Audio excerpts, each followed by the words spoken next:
Reka nongere mwikaze ari nako nkomeza kukwifuriza ibihe byiza wakanze subscribe hano kuri Kuri TV. Nizere ko mumeze neza rero nk'ibisanzwe murasozwa n'abamungu bagura mwahugiranye nyita Krista intumwa Kristo. Uyu munsi rero ni tariki 20 ukwezi n'ukwa kabiri umwaka w'2026. Reka nizere ko umeze neza ukunda kutwumva uri iburasirazuba, iburengerazuba, amajyepfo, amajyaruguru. Abantu badukurikirana bari mu mujyi wa Kigali mumeze gute? Reka nizere ko Imana ikomeje kubigenza neza. Aba TikToker mumeze gute? Ni inkuru nziza zindutse ivugwa ku mbuga nkoranyambaga. Abantu benshi bakomeje kugenda mubimbaza nyuma ya post nyinshi zakomeje kugenda zipostingwa ku munsi w'ejo bavuga ko TikTok mu Rwanda ubugiye gutangira kugitanga amafaranga menshi cyane. Abantu benshi rero bakomeje kugenda banyandikira bambwira ngo ese ibi bintu biri seriye, ni ibihuha ngo kugira ngo tubimenye bimeze gute? Udushakira amakuru rero, amakuru yamaze kuboneka nuko ibi bintu ari ibyanyabyo, gusa hari ibintu bisabwa kugira ngo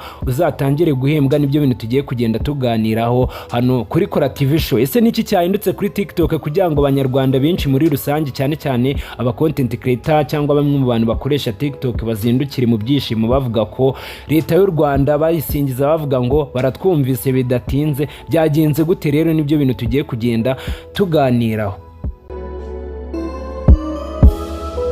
Nibyo koko aba content creator bo mu Rwanda cyane cyane abakoresha TikTok murabizi ko nta kintu mwakuraga mu bintu mwapostingaga, murabizi cyane. Ngiye kwiganira n'aba TikToker, ndaza kuganira n'aba YouTubers nabo mbabwire itangazo ryamaze kujya hanze, ariko reka duhere ku ba TikToker kugira ngo murusheho gusobanukirwa bimwe mu bintu byagiye hanze. Rero na ama futures menshi bamaze gufungura. Bamwe mu bantu bakoresha TikTok bo muri Kenya, muri Tanzania, murabizi ko hari ama futures menshi wageraga nko mu gihugu cyabo wajya nko kuri TikTok ukayabona, ariko wagaruka nko mu Rwanda ukabibura. TikTok mu Rwanda rero murabizi ko nta mafaranga yabagamo cyangwa batari batangira guhemba, ariko kugeza kuri uyu munota murabibona ko hari ibintu byatangiye gufunguka kugira ngo ba content creator cyangwa bamwe mu bantu bakoresha TikTok bo mu Rwanda batangire guhembwa. Niki cyafungutse rero? Ni aka kantu kitwa subscription. Muraza kugenda mukabona gatandukanye no gukora subscribe. Niwumve subscription ugire ngo ni subscribe nkire yawe kuri YouTube.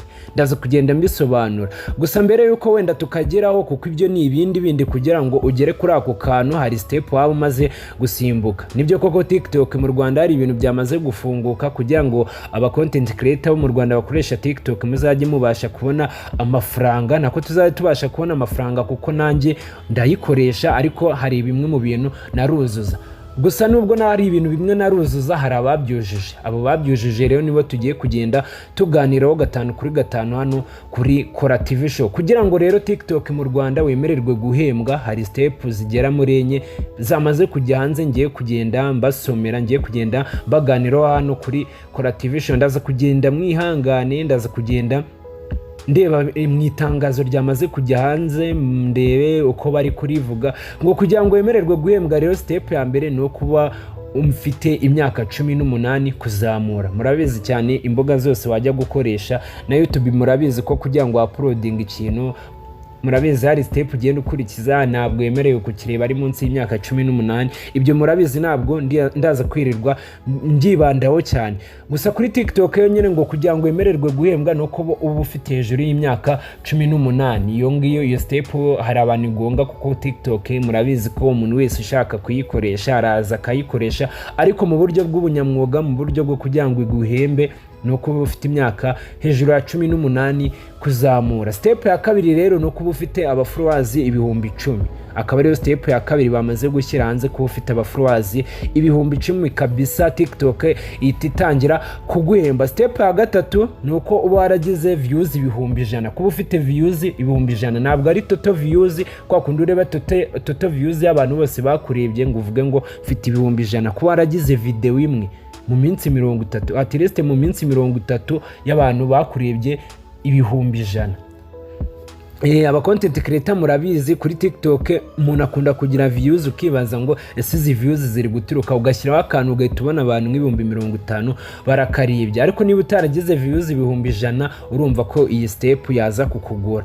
Ahangaha twumvikane neza, ntabwo ari total views y'ama video yose wapostinze, ni ukugira video nko mu minsi 30 byibuze video imwe yagize views 100,000 mu minsi 30. Ikindi kintu cya kane rero,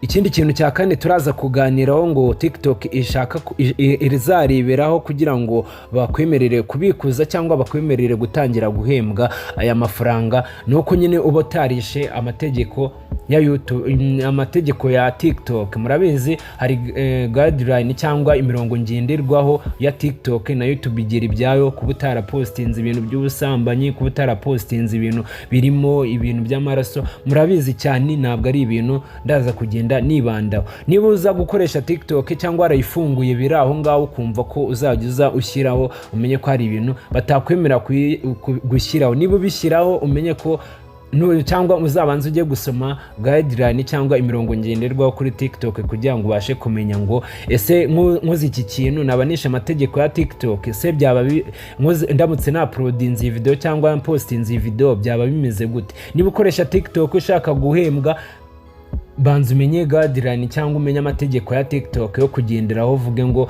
niba nshaka gukuramo amafaranga cyangwa kugira ngo bazanyemere gufungura aka kantu ka subscription n'indi kubabwira, nuko ubutarisha amategeko ya TikTok na YouTube bagira ibyayo. Ibyo bintu twabiganiro cyangwa icyo kiganiro twakiganiriyeho, ntabwo ndaza kwirirwa mbyibandaho. Turaza kwibanda ku ba TikTok cyangwa ku ba content creator bakunda gukoresha TikTok uyu munsi, n'aba YouTubers tuzababwira ibyabo kugira ngo murusheho gusobanukirwa. Bimwe mu mategeko rero ya TikTok igenderaho ni ukudakoresha amavideo y'undi cyane nyine ngo ukabye ukaza. Murabizi ko hari abantu bahora basubiramo uduchallenge tw'indirimbo z'abandi, aho ngaho nyine guhembwaho byagora. Content creator uposting ibintu byawe, wihiringa ku giti cyawe, wenda nunabikora uzamaking sure yuko bataguhaye copyright. Ndaza kubasobanurira ibintu byinshi cyane. Hari abantu batazi ko za TikTok nayo igira copyright, ukaba wapostinga nka video y'umuntu cyangwa ugakora challenge y'umuntu, nyuma y'iminsi 2 ugazasanga ya sound wakoraga bayikuyemo, ugakina ukumva nta kintu kirimo, cyangwa ukumva muri video na audio irimo yamaze kuvamo. Abantu wenda bitarabaho, wenda nuko batarakurega copyright cyangwa ngo nyine igihanga nawe yayibona abone iyo challenge ntabwo imunejeje kuri reporting, abone ko iyo audio bayikuremo cyangwa birangira bayiminimizinze bayikuyemo. Noneho izi step zigera kuri enye maze kukuganiriraho, kuba ufite imyaka 18 wabyumvise, kuba wakuzuza aba followers 10,000. Ese wowe uri kutwumva ufite aba followers bangahe? Mu Rwanda hari abantu benshi bafite aba followers benshi kuri TikTok. Mwumva ko ibi bintu mu byujije. Hari n'abagiye bacika intege TikTok zabo bakabona nta kintu ari gukuramo, nari no kubona abantu yamamariza, nari kugira gute agahita bivamo. Nyamara TikTok yararebwaga iki nicyo gihe kugira ngo ugaruke mu murongo mwiza, umurongo muzima kugira ngo ukorere amafaranga kuri TikTok. Step ya gatatu rero ukaba wumvise ko ari ukuzuza 100,000 kuri TikTok kugira ngo posting video yuzuze 100,000 bya views. Ni ibintu byoroshye cyane, TikTok iratungurana. Nawe uratubwira muri comment tubwire ati se wowe views ufite cyangwa video ufite yarebwe cyane. Mwibuke ko hano ari mu minsi 30, mu minsi 30 ubwo bahita bareba iminsi ishize, ntabwo barareba mu mavideo yagiye upostinga n'umwaka washize, baraza kurebera mu mavideo ariho ubu ngubu kugira ngo ngira ngo murabyumva cyane. Step ya kane nayo nuko ba utarisha amategeko ya TikTok. Noneho rero ibingibi iyo umaze kubyuzuza, ikindi kintu gikomeye cyane nyine ngo kuba utarinengagije community guideline nabikubwiye rero nyine ni amategeko ya TikTok.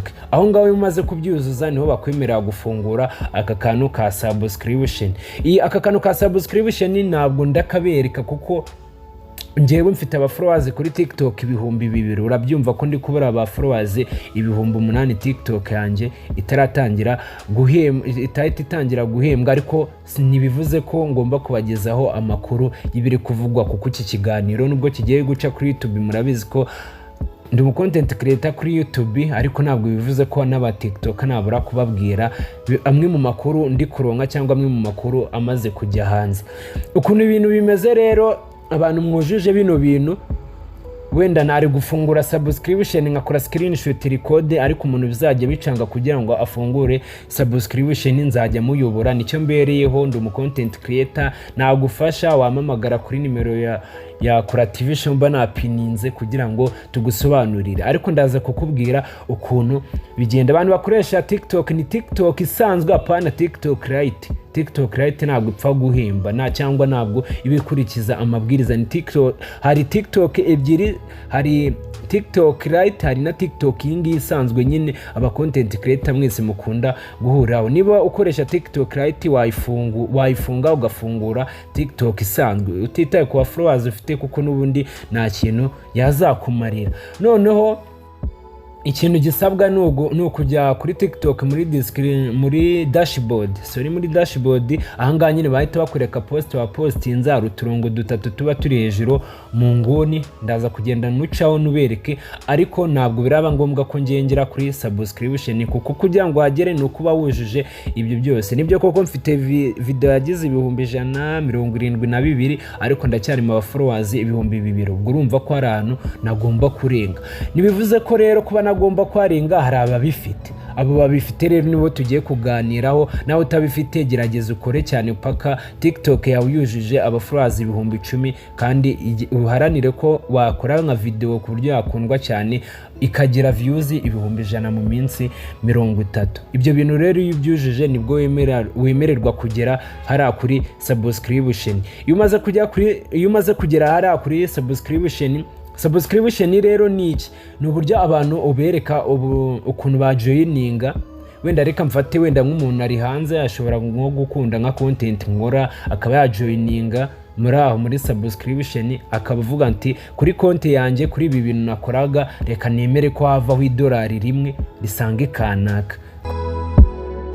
Ngira ngo murabizi mu bindi bihugu kugira ngo ba creators cyangwa ba content creator batangire guhembwa mu buryo busanzwe, bakunda guhembwa binyuze muri creators reward program live cyangwa ama gift nira za subscription, nkuko natangiye bibabwira. Ibi nabyo bikaba byamaze kugira mu Rwanda. Mu byageze mu Rwanda rero ni subscription, ibi ngibi bindi bya live gift na program live. Murabizi ko mu Rwanda mutapfa kubihemberwa, ariko hari ikimenyetso cyiza kigaragara ko n'ibindi bintu bizafunguka. Kwa nduvuga ngo bazamimbera views nagize, kwa nduvuga ngo zaza live wenda bitewe na views cyangwa abantu mfite bankurikiranye kuri live niba ari benshi, cyangwa wenda kwa kundi gukora community, cyangwa kwa kundi ugenda sharinga live abantu bakajoininga live yawe mugakora nyine live iryoshye bakabiguhembera. Byo ntabwo birafunguka mu Rwanda, ahubwo ikintu kigiye kujya gituma mu Rwanda hazamo amafaranga ni kuri ibi bya subscription, nkuko nabikubwiye. Uburyo abantu bakujoyininga bakahita bavuga ngo niba kanaka akora content nkunda reka ngiye nemere ko kuri ibi bintu byanjye, cyangwa umuntu wo hanze ashobora kukugenera cash. Hari ukuntu ujoyininga ukavuga ngo kanaka nko mu kwezi $5 azajya mvaho kuri konti yanjye amujyeho. Murabizi ko ibyo bintu ntabwo byari bifunguye. Murabyumva ko hari umusaruro bizatanga. Ibaze niba ufite nk'abantu nka 40 bakujoyininze akemera niyo yaguha $1, $40 ni hafi 50,000 na bingahe gutyo mu manyarwanda, ntabwo yaba ari amafaranga make. Ikintu urakora rero no kugira ngo ibintu bigende neza no kuraharanira kubanza kuzuza bimwe mu bintu binena kubwiye aha hejuru, nko kuba ufite followers 10,000, kuba ufite video yarebwe cyane cyangwa yarebwe n'100,000 at least mu minsi 30, kuba utarishe TikTok guideline cyangwa community guideline za TikTok, kuba ufite imyaka 18. Byinshi birakomeza kugenda bivugwa, buri update irakomeza kugenda iza. Ndazanye basobanurireho, gusa mwihangane kuba nabikoze nari kugaragara kuri kamera cyangwa nari kugaragara kugira ngo tubiganireho neza, ngende mberekana ahantu wanyura. Gusa icyo kiganiro niwumva utari gusobanukirwa uratwandikira muri comment tubwire ngo gerageza ugaragare kuri kamera utwereke ibyo bintu ahantu biri gukorerwa cyangwa uri gucaye kugira ngo ufungure iyo subscription. Ibi ngibi mwibutse ko kugira ngo ufungure subscription ni ukuba ufite ibintu nakubwiye bigera muri 4 ubyujuje. Niba utabyujuje gerageza ukore cyane kugira ngo ubanze ubyuzuye. Niba ubyujuje kandi nawe ukabona biri kugucanga, watwandikira cyangwa ukatuvugisha kuri nimero mba napininze muri comment kugira ngo ibintu byose birusheho kugenda neza. Asigaye amahirwe masani mwumve ko ngo bafunguye ngo biriya bintu ngo uze ngo ukore TikTok nk'ubusazi, cyangwa ngo utangiye gupostinga n'ibidapostingwa, kuko TikTok nayo igira imirongo ngenderwaho. Niba utarasomye amategeko ya TikTok igenderaho, niba ushaka gukora cash kuri TikTok, mwibutsa ko ugomba kuba ufite umurongo ngenderwaho cyangwa ujye wibuka ko nta kintu kitagera kugira ngo ugere ku musaruro. Niwumva ko ibintu byose ngo bikuje mu mutwe uhita ubikora, ahubwo menya ngo ese amategeko nzagenderaho, amategeko ntarengwa cyangwa bimwe mu bintu nakora bikambuza bikaniranya n'ahantu ugiye gukora amafaranga ni ibihe, uhite ubihagarika. Mukomeze kugubwa neza rero, aho biracanga ndahari kugira ngo mbafashe. Nakoze ikiganiro ndi kuvuga cyane ariko ni uburyo bwo kwishima, nubwo nanjye narabyuzuza, ariko urumva ko ari intambwe iri guterwa n'aba-YouTubers bazadutekerezaho. Kandi nawe niba ukoresha TikTok ukaba utarabyuzuza kugera aba followers 10,000 kuri TikTok, ni umurabyo w'icyo bigusaba ni ugukora cyane. Hari abantu bajya bakunda kumbaza ngo ese TikTok koko mu bindi bihugu ishobora kuguhemba ikaba ari igutunga bya nyabyo ntiyagira kandi kazi ukora.